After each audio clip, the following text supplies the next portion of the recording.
What's up, friends and foes? Welcome to Let's Get Nerdy. My name is Corey. I'm Wyatt. And today we are, I guess, continuing or closing down the hype train that is Superman with an out-of-order review. Today we're talking about Man of Steel. Slightly out of order. Slightly out But of order. it's fine.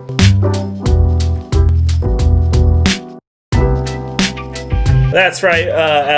We were hoping to get all these done before the new one came out. Yeah. It turns out it did not work that way, but that's okay because we're still here and we're still going to be talking about it just because why not? And we'll get it kicked off, I guess, before we get into the plot and breakdown and all that. Wyatt, what are your initial thoughts and history about with Man of Steel? My history.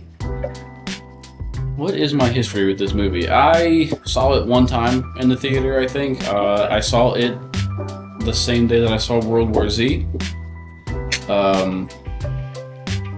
That's about it. Okay. I remember liking it, but I don't remember loving it. You know. My initial thoughts, kind of the same. It's just kind of. It's not my favorite movie. I love Henry Cavill. I like his Superman, but the movie itself is not my favorite of the Superman films. So, what about you? So this was the movie that I think, if you remember in high school, Wyatt, Yeah. I developed a bit of a reputation for being a hater. People thought I was too harsh on movies when I would judge them. And I think this was the start of, well, actually, no. This and Dark Knight Rises were the start of it. Because I was the only one in our friend group who did not like Dark Knight Rises. And I was vocal about it. I didn't necessarily know how to be nice about my feelings about things back then. Yeah. I think I'm a little bit better about it now. But yeah, at the time, I was very vocal about not liking this or Dark Knight Rises. And I ended up developing a reputation for not liking anything. Would you disagree? I do recall. Okay. Yeah, I do. Yeah. I did not like this. I didn't see it in theaters. I unfortunately had to wait till DVD. I did watch it on DVD. I don't know if I could tell you the first movie I watched on Blu-ray. Doesn't matter. But didn't like it, and this would be the second or third time I've watched it since then. And initial thoughts. I like it more than I initially did, but there's still a lot in it that, how do I say it? Like, I think Zack Snyder, and we'll kind of get into it when we start breaking it out. Zack Snyder has a really weird habit of like introducing interesting ideas and plots, but not really following through on them, or the execution is kind of lacking. In my opinion. And I think this is a really good example of that. So, unless you have anything else to say, we'll go and get started on the actual plot. No, I think we can just Breaking get it down. Yeah. So, the movie, it opens up on Krypton, where Kal-El is being born. Jor-El begs for the council to give him the Codex before Zod blasts his way into the council room, staging a coup and killing all the members of the council. Jor-El retrieves the Codex, escaping from Zod's forces. He'll be an outcast, a freak. They'll kill him. No, he'll be a god to them. Laura and Jor-El debate sending him away before Jor-El. Sorry. Fucking. I'm definitely going to cut that out. Laura and Jor-El debate sending him away before finally giving him the Codex and flinging that little fucker into the great somewhat known. Jor-El suits up in some pretty badass looking armor that, I will say, I think Snyder does owe Bungie some money with all the Krypton designs going on. And then Zod arrives, discovering the launch of Kal-El's shuttle. He kills Jor-El before being apprehended by the council or the government of Krypton. And I will say one of my favorite scenes in this movie is the scene of Zod in front of the court where Jor-El was right was right. You're all a bunch of fools. As he spits at his judge's feet before promising to Laura, I will find him! As he and his soldiers are encased in phallic-looking rockets and sent into the Phantom Zone. Yeah, I don't know who designed those rockets, Yeah. dude, but like, come on. Yeah. That's what you came up with. Yeah. They're like, no, it's people. It's clearly people. It's It's clearly something. people. It's Yeah. something. But what did you think about all like this whole opening on? This might be one of my favorite parts of the movie. Yeah. I really enjoyed how they kind of went a little bit deeper into the world of Krypton. Yeah. And the characters of Jor-El and even Zod, really. And I Yeah. like the designs. They're not the shiny spacesuits that we had in the '78 movie, but that's okay. I think they're pretty cool. Yeah, the rockets though, those are really weird. But I think Michael Shannon does a great job as Zod, and Russell Crowe does a great job as Jor-El. This might be my favorite Jor-El, possibly. And I have a side note on that too about Jor-El specifically. Real quick, I was kind of reading around a little bit the other day after we watched the new Superman movie. I guess there's a story, a comic line, a run, or something from several years ago where Jor-El and them and Laura had intended for Superman to kind of rule over Earth. Yeah, That was a comic story. I didn't realize that, so that was. So that's not necessarily like a new concept, and they even kind of like it's the way they talk is. I feel like that's what they're intended here too. Yeah, I could kind of see it. Just not quite as aggressively. Yeah. But anyway, side note done. I just thought that was interesting. But yeah, and then I don't know. It was interesting that like all of the births on Krypton in this world, they're artificial and predetermined for what they are going to do. I don't know why it's so controversial to have a natural birth. Did they say that? Did I miss that? I don't think they said that. It's just not how they've. I think the intention here was that Krypton was a society of like predetermination of like when you're born you're given a role and you will carry that role out for the rest, like no matter what. Yeah. Which very reminiscent. I will say this origin feels very reminiscent to, and so does the James Gunn one, to Goku from Dragon Ball Z. Because he was, I don't know if you know, he was a Saiyan, and the Saiyan is a warrior race, and he was sent to Earth initially to destroy it, as the planet Vegeta was being destroyed. Planet Vegeta? Yes. So I thought Vegeta was a character and a person. Okay. And his dad was King Vegeta, and the planet, and they were the ones who ruled the Saiyans, and the planet was Vegeta. So it was like a royal thing that was all passed all the way through. It wasn't the most creative in terms, like I mean, not really. but yeah, and that's a whole other thing. But yeah, I like this opening, and I do. I guess echoing your sentiments, Russell Crowe and Michael Shannon are fucking phenomenal in this throughout everything they're given, and I almost we'll kind of get into it. I kind of think it's a little bit to the detriment of the movie of how good they are, just because I guess we'll get into it now. Henry Cavill is so clearly a very young actor and is still trying to like find his voice. And it's just clear when when it's Henry Cavill faced with Michael Shannon because you're like, God damn, Michael Shannon's the fucking best. So cool. Especially as I don't know if you've ever seen like Michael Shannon out of a character. Yeah. Like he's a very soft spoken he's like, yeah, I listen to bands from Chicago. Yeah. Like he's just a very like hippie guy. And then in here he's just hard ass like find him.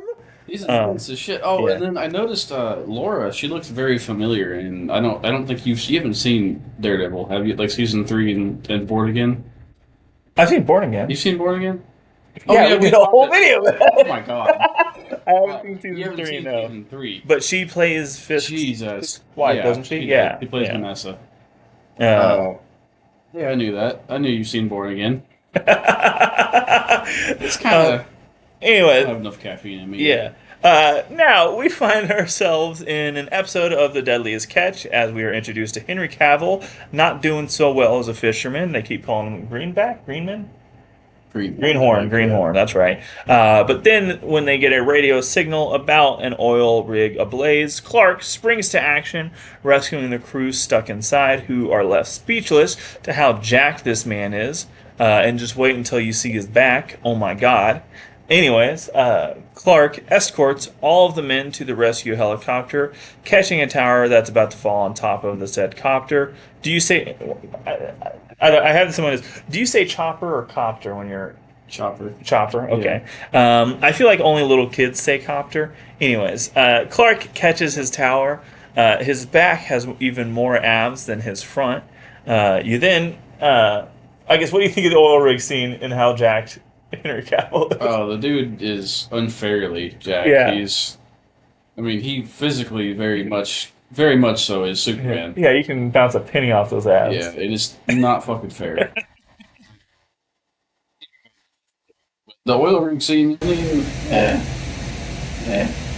I would say it's on par with the plane scene from Superman Returns of being like, yeah, that's a Superman rescuing people scene. yeah, You know, it didn't really get me like all that excited though. yeah, I feel like this movie has some strange pacing in a sense, maybe. yeah. The constant cutting back and forth between like time frame and like, Yeah. hi, hey, not right now, okay, or not right now. Willow, Well, I have to. dude, we're working. Anyways, 3, 2, 1. Cut to Chris Cornell singing something as soon as Clark steals clothes from unsuspecting victims. Intercut, we get flashes of Clark's childhood. Him in a classroom as his powers he's in a classroom as his powers manifest. Then again, and then we cut again to him rescuing his class's bus when it goes over the side of the bridge. Kevin Costner as Pa Kent speaks to Clark about the incident, telling him that he needs to hide that side of you, and even saying that Clark maybe should have let those children die. And this is where I say I hate this take on Jonathan Kent. I do too. This is what really ruins this movie for me. Yeah. Of like, because when you examine it, Willow, come here. him saying like, yeah, maybe you should have let those children die.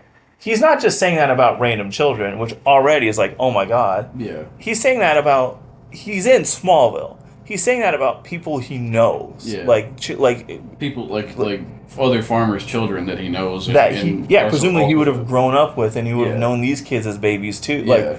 Like, it's incredibly like, why the fuck, you know? Yeah, I don't know. And so this, I guess, kind of this whole part, I think, actually encapsulate my issue with this movie. Is like, the Clark stealing the clothes too feels very like, Yeah, what that's- the fuck, dude. I've seen people mention online like, how charming would it have been if the scene was like Clark in his skivvies like knocking on someone's door being like, hey, do you have clothes I can borrow? Yeah, that would have been a much more Superman thing to do instead Yeah. of like thieving. Straight up steal. Yeah. Yeah, this is where the movie starts to dip a lot for me because I really don't enjoy this interpretation of Jonathan. I mean, Yeah. Martha's all right. Like, I don't think there's anything necessarily wrong with her Yeah. character in this movie, and the actress does a good job. But I think the whole storyline with Jonathan and just the way that he wants Clark to move through life is just it's weird to me. It doesn't feel like he's trying to instill any actual values into his son, Yeah, not really. because he keeps using the phrase like he's like, you'll do something great, or you'll do something like good or bad. You're gonna do you're gonna change the world. Yeah. And it's like, why say that for good or bad? Just like, why not just tell your son you have the ability to help people? Yeah. Like that's insane to me when he's like, just the like, you good or bad, Yeah. you'll change the world. You'll do what you want, I guess. Yeah, and it's I like, don't know. hey, don't give your son the option of the bad part, Yeah. dude. What the Yeah. fuck? Jonathan in the 78 Superman was in the movie for like all of fucking 5 minutes, but he had a much more impactful tiny arc on Clark. Yeah, Jonathan Kent in the new one. Yeah, dude. You know, like, I'm so incredibly proud of you and the Yeah. man you are, and like Yeah. the fact that this is what you took from that message Yeah. says more about you than what that message says. Oh, So much better. all right. I was really not gonna. So I'm really trying to avoid comparing this to other ones. I'm just, Yeah. gonna, but fuck, It's hard not to. it's at not this hard point. to. Anyways, after hearing about an anomaly in the Arctic and trashing some dude's truck as he quits his job, which this is one of the better Clark scenes in the bar when like Yeah. when he throws the can and it just bounces off and the dude goes to shove him and Yeah, he he shoves just him stands back. there. It's pretty fucking cool. And except I still don't like the Clark thing of like destroying his whole truck. Yeah, I just don't. I don't see it. Yeah. Not as. I mean, I get like he's maybe more of a younger, more a little bit emotionally reactive Clark. Well, even then, if we're looking at this as its own thing, right, and not comparing it to other things, if this is the Clark you're showing me, and he's like, because a dude shoves him, he destroys his whole truck. This guy seems like an asshole. Yeah, he's not really very emotionally sound. Yeah. I get like it would piss me off too. You know the way that he was treated, and it should, but his whole truck. His whole truck. His whole. Which, and by the way, leaving him there abandoned Yeah. with the waitress With the he's hitting waitress. on, so he's putting her in danger, and he's leaving. A lot of issues. He could have like removed the guy from the bar right, or from the restaurant. Yeah. Like just kicked him out. Yeah. Like done some like cheeky shit. Yeah. Like Clark, like Christopher Reeves would have done, right? Yeah, he Of could have the just picked him up by the back of his shirt and just out the door. yeah, But, I don't know. you know, yeah. The Clark Kent returning to the diner to beat up that trucker. The scene is not, even though that one was also like, what the fuck, dude? Yeah, it was. Yeah. Yeah, so Clark makes his way to a crashed Kryptonian ship. He is noticed by Lois Lane, who has incredible sight if she can Dude, see yeah. the dude. Yeah, and we're introduced to Amy Adams as Lois Lane, who this would have been her third time auditioning to be Lois Lane. Really? Yeah, so I think, from what I understand, I think she auditioned for, it was either Smallville, because she was on Smallville, or it was that Superman flyby, like the canceled Superman movie. Oh. And then Superman Returns. She auditioned for that. She was going to be Lois Lane for that one, and then this one. Interesting. Yeah, and it's also heavily rumored that, I think I said this in the last video, that Henry Cavill had auditioned for Superman Returns initially. Yeah. So It wasn't Returns. It was Flyby. Yeah. So, anyways, yeah, we're introduced to Lois Lane, played by Amy Adams, who is there as well, and gets attacked by the ship's security, the automatons, in this version of the automatons, before being before being rescued by Clark. I can do things that other people can't. Instead of using his speed to get her to some sort of medical bay, he laser eyes the wound right there, and soon the ship fully emerges from the ground before flying away. I guess this would have been the reveal of the Fortress of Solitude, and I think somewhere in we got the introduction of Christopher Maloney as Guardian, the angry-looking military guy. Yeah. And I think he does a really good job as well. Yeah, he does. Lois writes about her experience being rescued. Lawrence motherfucking Fishburne, as Perry White, refuses to print the story. She decides to leak it online. Back on what we'll call this Superman's Fortress of Solitude, Kal-El finally meets the AI Jor-El there to teach him the history of Krypton's history of domination and their belief in predetermination. So there you go. As Jor-El tells his son of the role he can fill as this planet's symbol of hope, we get the reveal of his super suit, and with this Superman's true flight that ends in an odd moment of levity in a movie that doesn't really embrace humor. I forget what that moment of levity is. Yeah, same. I have no idea. Superman flying. I think he like crash, like he crash lands a little bit. Yeah, he does. Yeah. And I should point out there, Hans Zimmer is doing the score, and it is fucking awesome. The score in this movie is incredible. Superman flying throughout the world as well is such a great moment. I do really like the portrayal of the flight, like I do too. Yeah. the like him, the like boom breaking the sound barrier. That's That's fucking it. cool. What did you think of the suit? I like the suit. I don't think it's the best suit by any means, but I do like it a lot. What if we? All right, we're gonna rank the suits right here. Okay. Uh, 3, 2, 1. Welcome to Suit Ranking, where we rank all the suits. What would you say is the worst suit of all the movie suits we've seen? Ooh, the worst one. Oh, this is such an easy. I don't even have to The think Superman about it. Returns. Superman Returns. Yeah. All right. Now, so we know what number one is, right? Yeah. You want to say it on 3? 1, 2, 3. Sure. Christopher Reeves. Yeah. Yeah, the original one's the best one. Yeah. So what's number 2?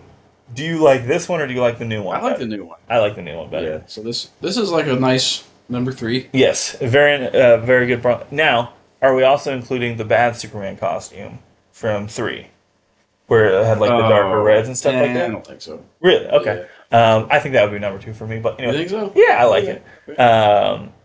I think this one would be way better if it just had brighter colors. It would be. This Yeah. whole I hate the whole desaturation of this movie. Oh yeah. Like, because this was very much in the era of comic book movies trying to catch up to the Dark Knight. Because this is when Yeah. you had the desaturated, like, Amazing Spider-Man, Yeah. and I'm sure others. And yeah, I think yeah, if you because actually they did that and it did look good. And at the end of Black Adam, when they're like, oh, he's coming back, and James Gunn had to be like, Yeah. Funny thing. sorry, he's not. But Yeah. that suit looked really, really good. Yeah. But Oh yeah, the design of the suit itself is good. And I like the texturing of the suit. It's the coloring. yeah, That's okay. Can you get down, honey? Can you get down? and it's the same like the Oh my god. like the like weird leathery looking cape Yeah. that he had in Returns Right. too. Yeah. So But you mentioned the score, and I think that's also one of my favorite things about this movie is the music and Hans Zimmer's score. Yeah. And Hans Zimmer's great to begin with anyway, but I don't know, something about this music and the first flight yes, scene itself, I would probably say the best part of the movie. yeah, I was gonna say oh my god, Oh my god, child. the What are you the doing? first flight scene is probably my favorite part of the whole movie. Lois starts snooping pretty hard, tracking down all of the ghost stories that coincide with Clark's trail, even questioning Pete Ross, who now runs an IHOP, meaning probably we've run into him a time or two. At this point, we probably have. Until she goes to Clark's home, questions his mom, and even finds the grave of the dude from Draft Day. When Superman, Clark, or Cal, whatever you want to call him at this point, shows up asking her why she wants to know all this. There's a pretty good chance she was going to dig up Waterworld's grave before Superman showed up. We flash back to the day that Jonathan Kent died. Tornado strikes while Kents are driving. Clark says Jonathan isn't his dad at some point as they hide under the overpass, which, by the way, you should never do when you hide, when a tornado attacks. Like, Oh, hide under a bridge? Yeah, no. yeah. I don't think do that. I think the Weather Service ended up actually releasing a statement of like, hey, Yeah, it's not good. hey, don't do this, please, because it funnels. You got that. It doesn't work. Yeah, the tornado strikes and Jonathan Kent doubles back to rescue his dog, injuring his leg. He accepts his death and instructs Clark to stay back. And with that, Field of Dreams is no more in the present. I guess so. Let's talk about the death of Jonathan Kent real quick. What did you think about this scene? I don't like it. No. I don't like it at all. I've seen some people online defend it and say that they like it, and I think in the context of the movie itself, they're referring to that it serves the purpose for this character. Yeah. Like it's the inciting incident for this character. And I get that, but it's still not a good scene. No, I don't think it's a good scene. And personally, I think it would have been more of a inciting incident of Jonathan telling him to no, keep stay in hiding, and him having the moment like, no, like I'm here to save people. I'm willing Yeah. to save my Yeah. father. Yeah. Just because, yeah, it does seem like, all right, so Clark, you did just let your Yeah. dad die. It. I just don't get it. I mean, I don't know. I just think it was done poorly because, like, could he not have ducked behind something Yeah, and sped away and I don't know, done something? I mean, he's fucking Superman. yeah, I mean, they're not all there with photos and cameras and camcorders and shit. They're yeah, taking cover from a tornado. I mean, there's ample cover and not ample. There is some cover and opportunity for him to have done it discreetly, yeah. but he just didn't.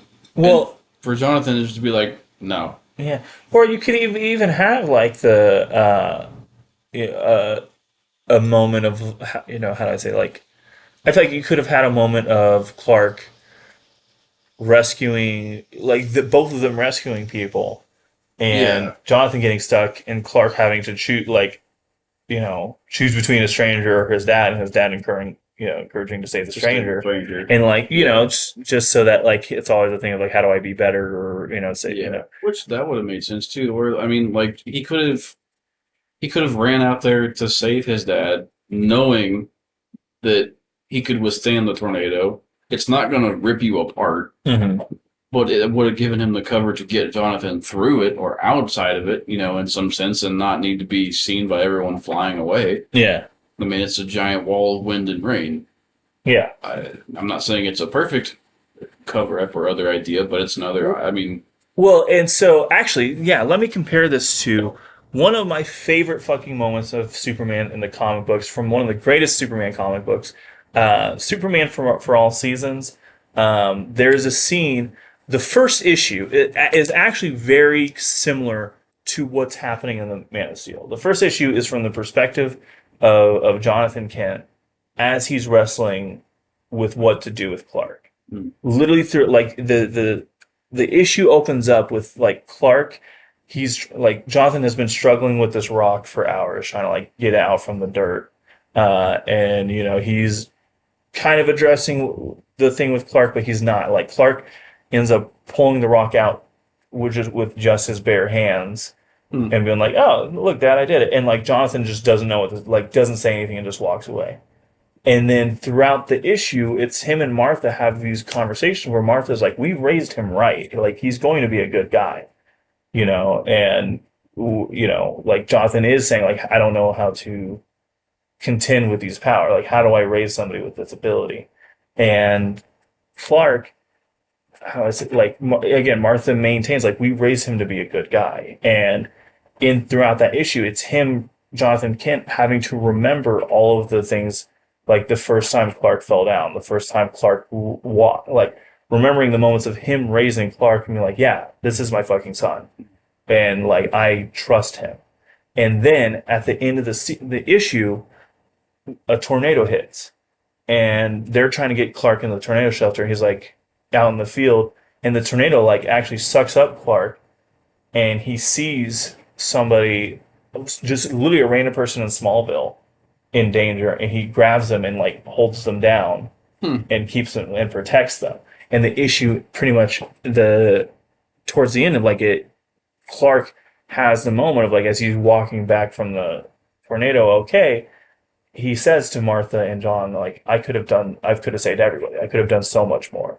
And that's where he realizes what his powers are for and what he can do for people and what his duty is. And that's such a fucking awesome moment in that comic book. It's such a great, and to compare it to this of, like, Clark just not doing anything. anything is Yeah. such a, like, hi, hello. I don't know. It just, to me, like, none of it works, and it doesn't make me, like, root for this super. There's no part where I'm like, this is motherfucking Superman. Yeah, You know? that's a great observation, and I mean, that tornado scene sounds so much Almost fucking hit that. better. But I mean, I think you're right. I mean, there's nothing in this movie that makes me go like, as much as I love Henry Cavill, and I do, there's nothing in this movie that makes me go, like you just said, like, that's fucking Superman. Like, to compare it to the new movie where Yeah. there's so many instances of Oh, that's yeah. fucking That's Superman. fucking Superman. Yeah. This one just doesn't have it, and I don't think it's anything against Henry by any means. I just think it's kind of shitty writing.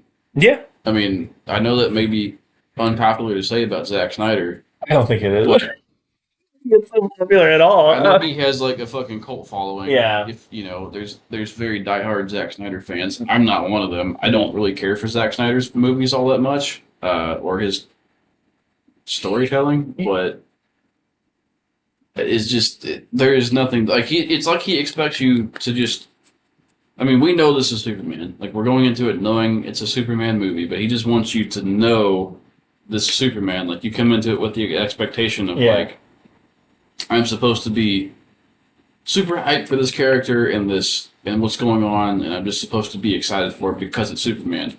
There's nothing that incites the excitement and the little kid like just thrill of it being Superman, you know. And I guess that's kind of where I'm bringing that comic book up because of the idea of like the concept of Jonathan Kent not knowing how to raise Clark is an interesting thing. That is interesting. It's just the like again going back to those moments of like I don't know like good or bad you're going to change the world of like why the bad why it's just so why even open that door? I mean if he's going to find it he'll find it, but why shine the light on the door even? I mean you know like sway him towards being a good person like every other Jonathan Kent has done. Not to say that he was swaying him to be bad by any means, but I don't know, it just and it's nothing against Kevin Costner. It's just I don't like this version of Jonathan. So one thing that doesn't help this portrayal for me is for some reason as a kid I couldn't stand Kevin Costner. Oh really? And I think when this came out I would have been like 16. Yeah. But like for some reason just because like every time I feel like every time a movie of his was put on it was like boring as hell. When I was a kid, like every Kevin Costner movie that was put on when I was in the room was like, all right, so we're just going to be here for 3 hours and he's not going to do anything. Cool. Pretty much, But anyways, back to the plot. Clark returns to the farm, informing his mother Martha that he found his people, which visibly worries Martha. Soon something is discovered. As this is happening, something is discovered in Earth's orbit. As the news breaks across the globe, Zod takes over the airwaves with the repeated message of "You are not alone" in different languages. God damn, I do love Michael Shannon as Zod. I have in my notes here. Zod demands that Earth turns over Kal-El or he surrenders in 24 hours. Dude, what are you doing?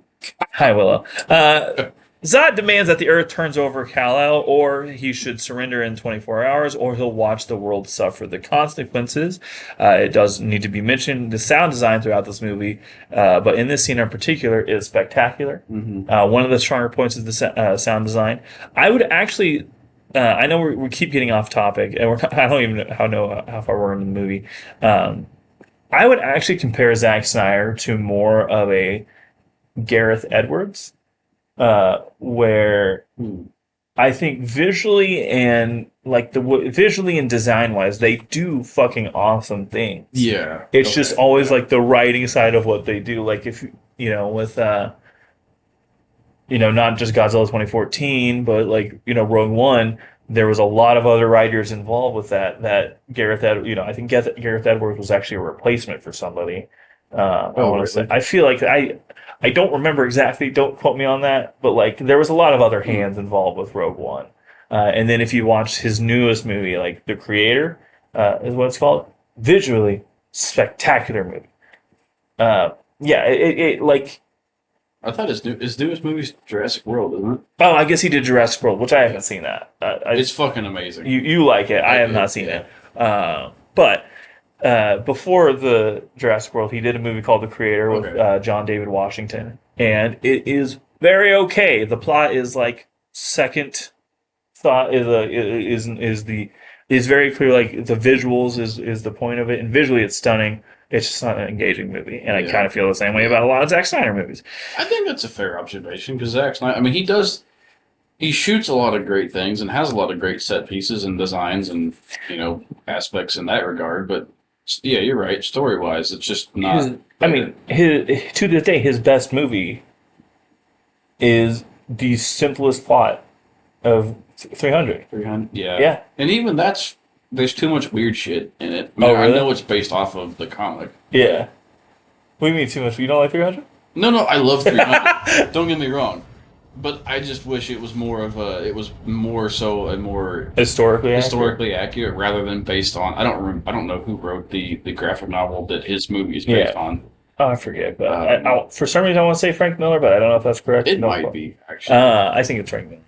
But so what I like though about that, and I guess now we're talking about 300, Okay. is the idea. So the idea of like when he's showing like these beasts is, I think the idea was supposed to be like this is the first time these people like Spartans are seeing something of this nature. So that's what it is, and that's what it's Well, that's what it appearing is as in their mind, Okay. and like that's what it's perceived as. Okay. So. And that makes sense in that regard. So Yeah. But with that, Superman decides to reveal himself. Superman decides to reveal himself to the world, meeting Martian Manhunter, agreeing to talk, but only to Lois Lane. Did you know that the I forget his name in this, but like the black gentleman who was the general. oh, Like, he's Martian Manhunter. yeah, Yeah. yeah. Okay. So that's Yeah. why we'll talk about it in a little Yeah. bit. Yeah. Yeah, we get one of the more iconic images from this movie of Superman walking in handcuffs. Lois Lane interviews Superman, not before Superman calls out the amount of military they have behind the mirrored glass, as he casually breaks the cuffs, establishing that they cannot control him, but that doesn't make him the enemy. Notice that General Swanwick, I do have his name here, doesn't flinch, again because he's a Martian. Something I want to call out here. He says he's not the enemy, but then does the scariest fucking thing you could have done of just, boom, I'm not your enemy, and then getting in everybody's fucking face. Yeah. If I was the leader of the military, I'd be like, oh, we're going to bomb everybody that looks like you now. Yeah. Like, well, that's bad. Wait, no. But no, yeah, we're gonna find out how to kill Superman now because he just did that and that scares the shit out of me. It's not a comforting thing. No. It's not. The military, with their compliance, turns over Superman and Lois. I did like Chris Maloney as Guardian, initially sticking up for Lois before she agrees to go. Feora escorts Superman and Lois to Zod. Once aboard the ship, Superman collapses while adjusting to the atmosphere of Krypton, triggering almost what I thought was another fucking flashback. What? Oh, triggering almost what I thought was another fucking flashback. However, it's just Zod telling Kal-El his story of searching for the Codex and what remains of Krypton, so that Krypton can live again on Earth. Also, shout out to the Royals. That's something I did want to say about this movie. Yeah. He has a Royals shirt on at some point Yeah. or something. There's a Jayhawks shirt and I think Yeah. a K-State shirt that he wears in like 3 different scenes. Yeah. That's pretty cool. That's pretty cool. Super unrealistic that you're going to be wearing a KU and a K-State shirt, but we'll leave that out. Yeah, we'll move past it. But yeah, a lot of the Kansas paraphernalia is really cool. Yeah, to that's see. pretty cool. Superman wakes up in restraints, Zod warning him that he will let no one step in his way. Lois reveals a command key she's kept hidden, summoning AI Jor-El, who confirms he is changing the ship's atmosphere to something similar to Earth's while leading Lois through the halls of the ship. She does murk a couple folks on the way. Superman now has broken free, punching a hole in the ship. And then we get a bit of Jesus imagery before he saves Lois. Yeah, before he saves Lois from the impact of her crashing shuttle out of the vessel breaking apart in the cloud of ash. Superman and Lois float down in a similar fashion of Lois and Clark and pretty much every version of Superman. Every version of Zod. Zod. But any thoughts about what we're talking about here about the scenes on?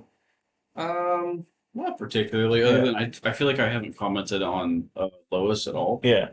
And I think Amy Adams does a good job, like her as an actress. This isn't my favorite version of Lois, No. but I still like it. I think individually they're awesome. I I don't necessarily I don't feel the chemistry between these two. Oh, really? Yeah, Okay. I feel this more than I did with like Superman Returns. yeah, yeah. Which yeah, that one I felt negative Yeah. chemistry. I Um, but think and their chemistry grows over like in Batman versus Superman and so on and so forth. yeah, um, But yeah, no, I think like the ship scene. I think I was actually bored. I remember being bored when I was watching this here recently. So yeah, yeah. And another thing I actually want to shout out here is a compliment I think we should give James Gunn on his interpretation is I think it might be the only fucking version of Superman that is not alluded to be some form of Jesus Christ.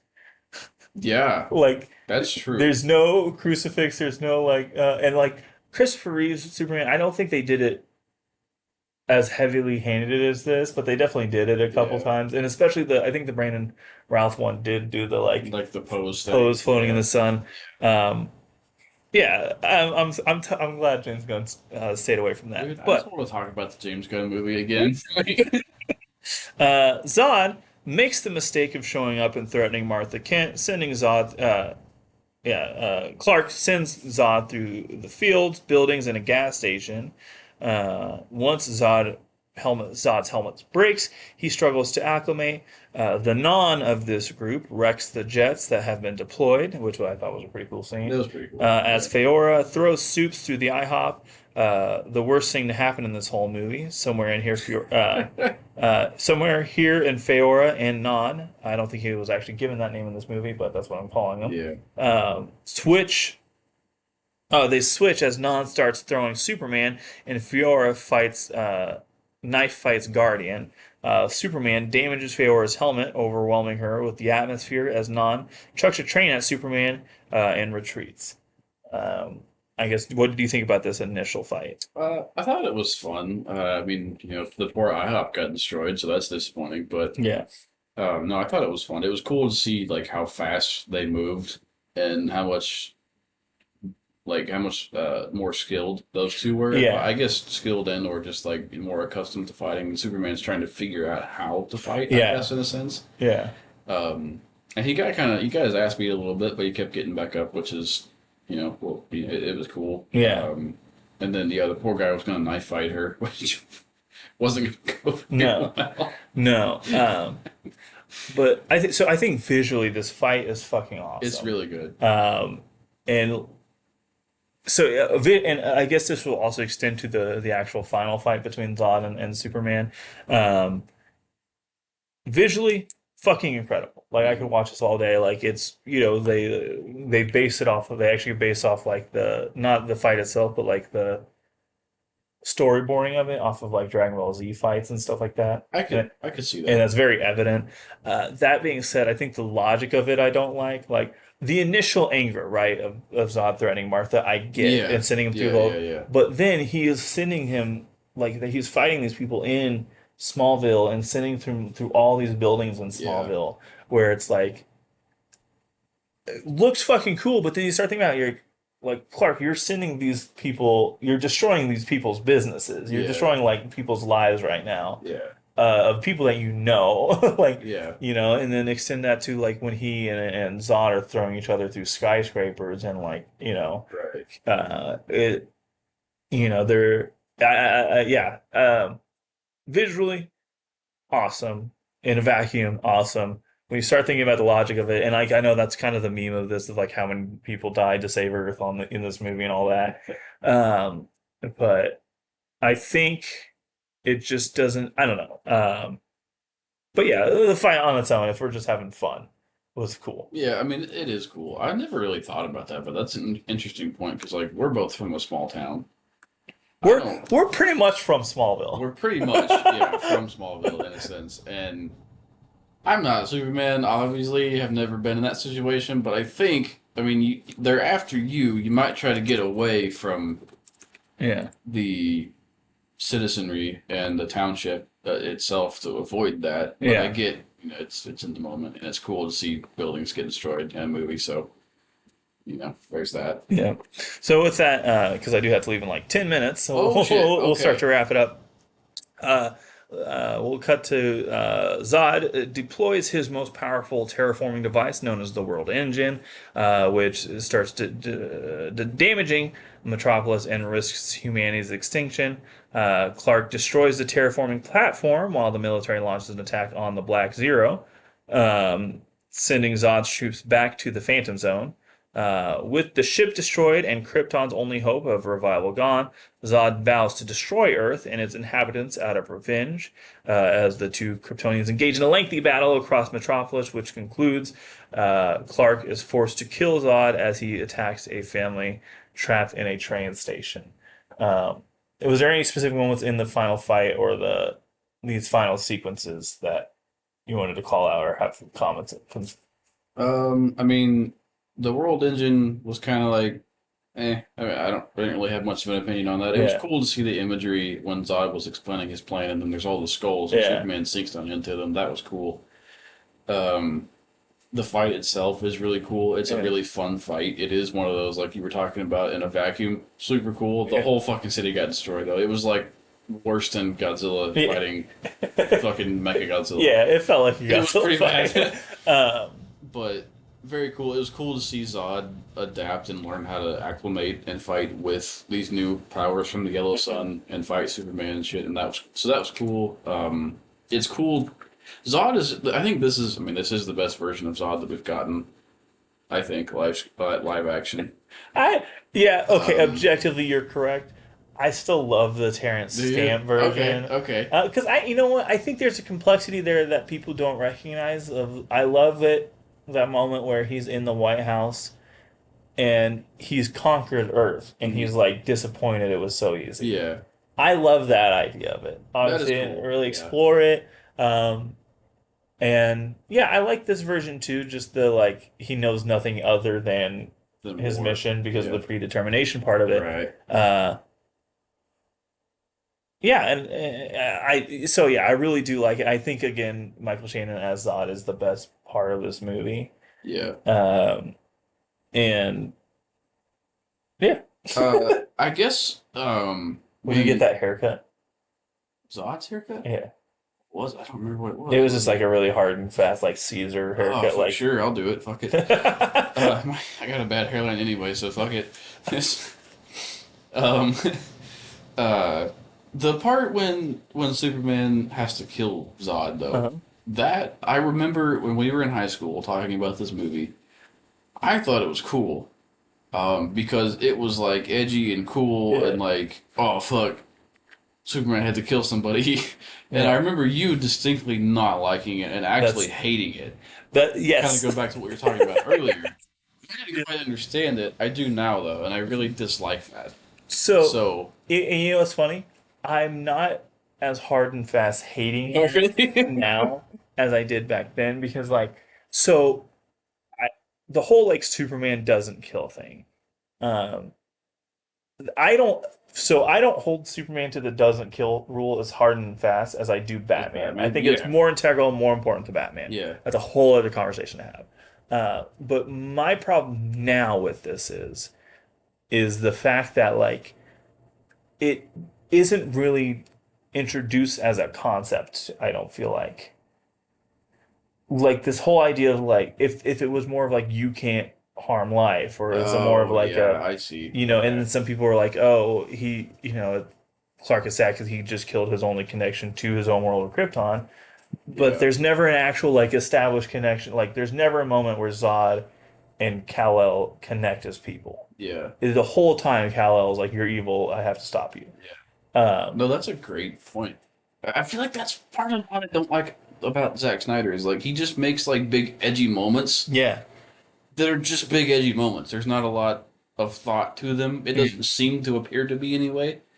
And if there is, it's not thought that I connect with, I guess. And that kind of goes into Batman and Batman vs. Superman, which is a whole other discussion. Yeah.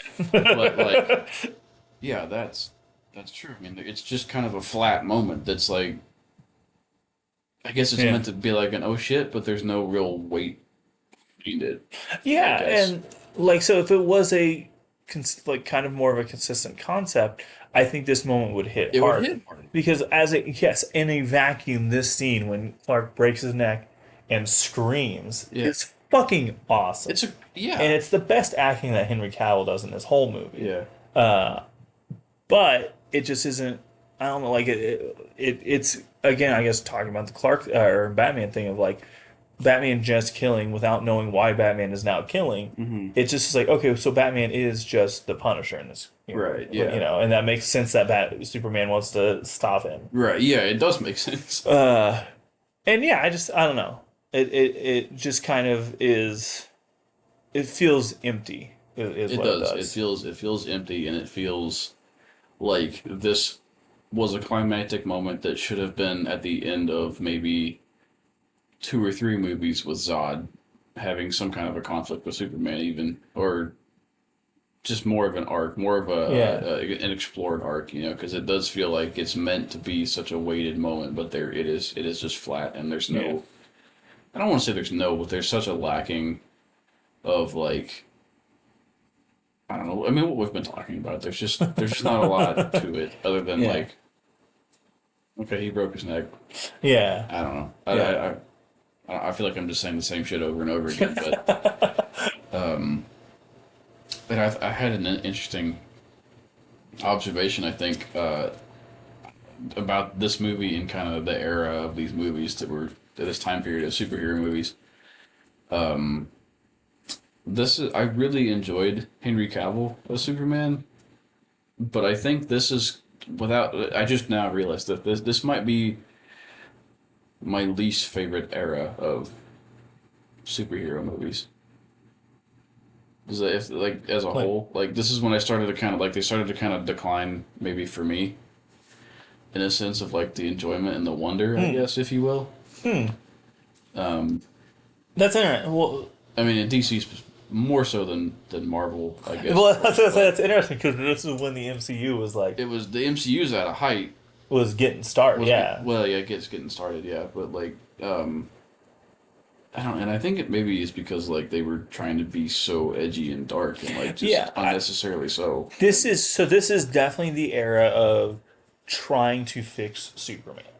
Where, in the comics right now, at this time, the New 52 would have been going on, and that's when they like gave Superman the more armor looking costume without Yeah. they got rid of the trunks, and they like he's no longer Lois Lane, he's dating Wonder Woman now. Right. Yeah. And like where there is this and it's the same thing that happened in the 90s, right, when Superman died and they brought him back, and then like but now he has like long hair and a black suit, or he's now electric and all blue, and like it's this ongoing like thinking that Superman needs to be fixed, where it's like no, like that's kind of the appeal of Superman, is that he's a constant of like Yeah. you know Yeah. and that's not that you can't iterate or like add dimension to him as a character, but it's just they were trying to make this the Dark Knight of Superman, because that's also this was produced by Christopher Nolan, Right. and with Hans Zimmer as the Yeah. and It very much had the spirit of the Dark Knight. In a yeah, sense, like that edginess, I guess, Yeah. if you will. but yeah, just I don't know, like And awesome. sorry, I didn't mean to cut you off. No, you go. I was going to like I feel like I should clarify. I don't. I feel like this was the tipping of the roller coaster of me going into that dislike of, Really. I don't even know if dislike is the right word, but like to where they just didn't. They didn't feel right, you know. I think so. For me, it wasn't that this was me getting into. I don't think I've ever really had. Well, I don't know about that, but I don't think I've had comic book fatigue as a lot of other people have had, to the extent of other people. This was, to me, I think the reason I disliked this movie so much is because the Marvel movies were doing it so well, and I was like, we're getting it right. Why can't you? Marvel's doing well. Because this was also the height of, I was reading so much DC at the time. Oh, okay. Yeah. That it was like, I felt a little bit more personally affronted when the characters got wrong. That's why, like, I think the me being a hater was a little bit more on The Dark Knight Rises. I know for sure, because people got mad at me. People at lunch constantly got mad at me for being like, no, it's not a good version of Bane. You guys are wrong. And then Batman versus Superman, because when we got out of the theater and we went to IHOP, And I was like, guys, I don't think I like that movie. And you guys were like, whatever, Corey, you don't like any movie. I'm like, that's not true. Dude. That's not true. I have some shit to say about that movie too. We'll get to that eventually. Okay. But you know, with that, I'll probably gotta- I have to leave. I have to go to work. So the movie ends with Superman or Clark Kent finally adopting the moniker Superman. He then persuades the government to let him act independently under the condition he does not turn against humanity. I don't know how they're going to keep that fucking. That's stupid. I'm not even going to talk about that. To gain convert access to dangerous situation, he takes a job under a civilian identity as Clark Kent. And as a reporter for the Daily Planet. It does the least to try to hide that he's Superman. As he literally just walks in with like same haircut, you know, like doesn't change his posture, a whole other thing. Again, this movie, there's so much in it that I think almost makes it great, but it misses enough that it you know, the quote I've heard about it was, I'm stealing this from Nick Scarpino from Kind of Funny. And he stole that from another person about a different movie. But this movie is so good, it makes me mad that it's not great. There's so much in this that you're like, in this, if you tweaked this and you did this and you moved this piece, fucking probably one of the best Superman movies ever, if not the best. But because they zigged when they should have zagged, it just doesn't land for me. Yeah. It's a very middle of the road movie. Me. Like, I can watch it and be okay. I'm not going to be upset that I got to watch it or it's on TV, but I probably won't very often seek it out. No. Especially not where we're at now with the Superman that we have now. Oh, yeah. And definitely, again, nothing against Henry. I love Henry. But this just wasn't it. No. Yeah, and I don't think... For me. Yeah, because if you look at Henry Cavill in other movies, like... a great example is the Ministry of Ungentlemanly Warfare. Still haven't seen that. It's solid. I don't know if it's like a you have to watch a movie, but he's very charming in it. Yeah. And there's movies where Henry Cavill is very charming. In interviews, he's very charming, and he's very like engaging. And I feel like the writing never really lets him be. Yeah, no, I think it's completely the writing. Like, Henry is a very charming dude, and like he seems like he's so much fun to just talk to and hang out with and be around. But I don't know. It's okay if people like this movie, you know? Well, yeah, if you like it. Totally cool. This is what, it's just, this is literally just like, I like vanilla, you like chocolate, that's perfectly fine. I'm sure the comments will tell us otherwise. With that, if you disagree and you hate us, please tell us why you hate us. And if you want to hate on our other videos, go comment. But make sure you like them when you do, and subscribe so you can see the rest of the videos to hate on, and you call us fake and gay. With that, it's a whole YouTube thing. With that, we got what are we doing, White? Please like and subscribe. We got way more nerdy stuff coming your way. Fantastic Four in the next week or so, and probably more videos corresponding with that afterwards. And please, until then, we got to get back to nerding out about Henry Cavill's workout videos. Also, tell us what fast food place you think Superman would go to. Do you think he's more of a Dairy Queen guy, or? I think Dairy Queen. Dairy Queen or Wendy's.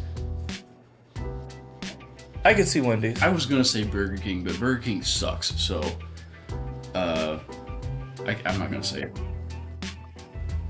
My vote's Dairy Queen. Dairy Queen. I'm still Dairy Queen. You know what? Actually, no. What? I think he's a Culver's guy. Oh, I think you're right. He's a Culver's guy. Yeah, Culver's. Yeah. Henry Cavill. What fast food do you think Henry Cavill eats? I don't think he eats fast None. food. None. Are you kidding me? God damn. No. All right. Thank you. Bye.